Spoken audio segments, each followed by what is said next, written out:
Thank you and good night indeed. In fact, 9 minutes over time there for the first of 3 presidential debates between Joe Biden and Donald Trump. You're live here on this special broadcast of the U.S. presidential debates right here on Channel 405. We've got plenty of analysis and discussion for you right here in studio. We also take you live to the U.S. In fact, let's begin there and begin with our guest, Carolyn Presutti, who is a correspondent with Voice of America. Carolyn, you know, I wonder, just listening to the past 94 minutes or so, whether voters have any more clarity on the key issues than they did 90 minutes ago. My goodness, Michelle. Hello from Cleveland, Ohio, where that debate just ended. And what a raucous debate that was. I must admit, I've never quite seen a debate like that in my entire time of watching debates ever since I started voting here in this country. A lot of people are very surprised at how many times the two candidates interrupted each other and spoke on top of each other. They barely got to the topics, continually interrupting each other. Let me just read you what a couple of voters have said about this debate.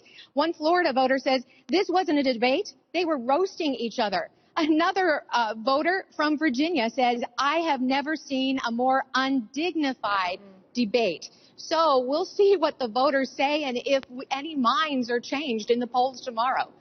Expected from Donald Trump. We saw it with Hillary Clinton, the kind of bullying tactics Trump uses during debates of this nature.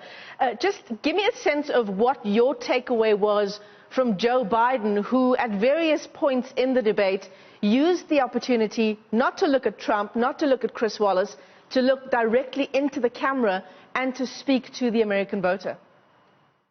He did, absolutely. And I think that was a very unusual technique, to actually look directly into the camera. At one time he said, I am turning my back. I am not even looking that way, meaning towards President Trump. And he would look into the camera to make his various points. Let me just state some of them. You know, they talked a lot about the Supreme Court justice that the president has just nominated, that being Amy Coney Barrett. Now, the president said, I think we need to get her there on the Supreme Court. And former Vice President Biden said that he thinks it's up to the voters, at which point President Trump said, we won the election has consequences, and we have the right to choose her. So we'll see how that goes. But they talked a lot about the coronavirus as well, as you know. Yeah, they did. And in fact, Trump saying that Dr. Fauci has told him in the past that, quote, President Trump has done a great job. This was in response, as you know, to Joe Biden listing the number of American deaths, the number of infections as well.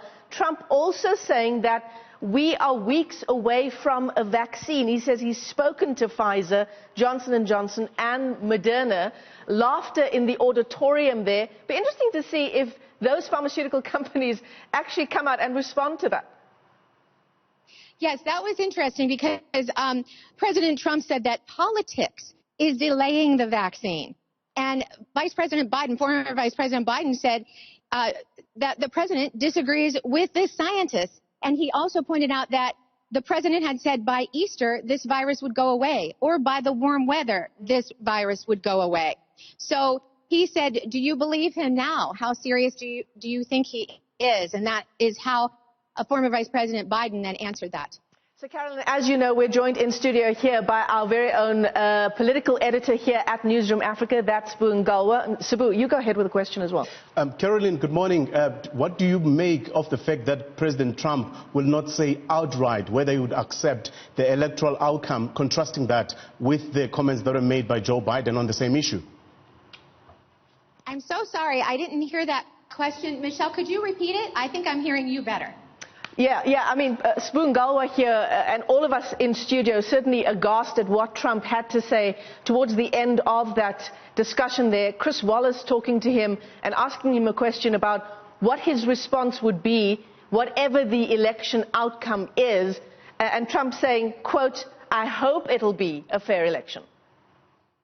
Yes, exactly. And in response to that, I think the president said, you know, I think the court might need to look at it. So he said if there's a question with the ballots, the courts need to look at it. And he's also urging his voters to make sure they go to the polls and they watch the polls to make sure that those ballots are being counted correctly. Now, the former vice president then took issue with that, and he said, you know, even President Trump's own FBI director says there is no evidence of mail fraud when ballots are mailed in. So, you know, that is the question in this country. The president is urging his voters to go in person, whereas Vice President Biden, former Vice President Biden, is saying it's better to mail in your votes. Everyone concerned about coronavirus.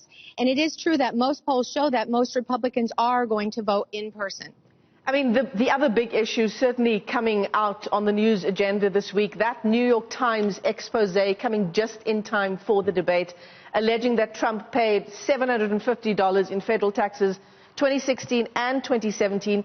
We now have him on record after refusing to respond to reporters at the White House. We now have him on record saying, I've paid millions in taxes in response to a question from Chris Wallace. Be interesting to see how that plays out.